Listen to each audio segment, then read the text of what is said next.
Welcome to another edition of the Ontario Stone, Sand and Gravel Association, or OSSGA's, Safety Briefs.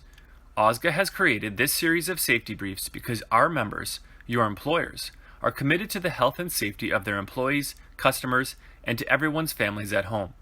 We want you to leave the house healthy in the morning, and to return home at the end of the workday as healthy and safe as when you left. Today, let's talk about physical distancing. During COVID-19, it's one of the most basic health measures that we can all do to help ensure our own safety and the safety of our coworkers and families. Let's review. What is physical distancing? Physical distancing is keeping space between yourself and other people that you do not live with.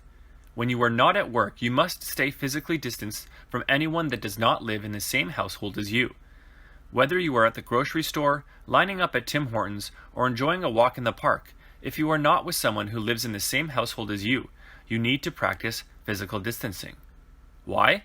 Because we know that COVID-19 spreads mainly through the droplets of an infected individual, and more, health officials are realizing that even people who do not show any symptoms also spread the virus.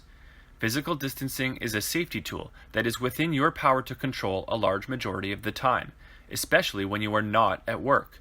Your decision to ensure that you maintain physical distancing will keep your coworkers safe. We are all counting on you not to bring COVID into the workplace.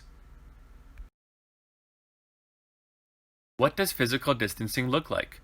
To ensure you are maintaining the appropriate amount of physical distancing, you should stay at least 2 meters or 6 feet away from other workers. Think about it this way. If you held out your arm and they held out their arm, there should still be about a foot of space between your fingers. Physical distancing is often about being patient, waiting your turn, and not rushing the person ahead of you.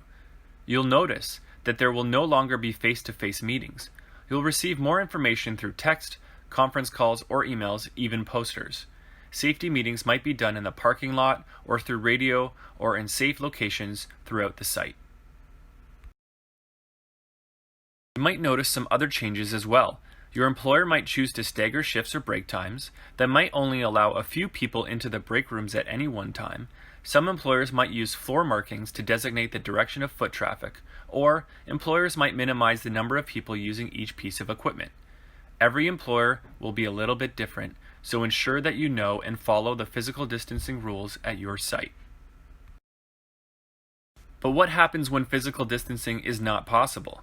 Close contact tasks may sometimes be required depending on your job responsibilities. These could be ride sharing, equipment maintenance, or ticket handling. If you are required to do these tasks and physical distancing is not always guaranteed, then it is important that you use masks to help protect yourself and your coworkers. This has been an OSSGA Safety Brief. Remember, your employer, fellow employees, and your family are all counting on you to practice physical distancing whenever possible. Stay safe, stay healthy.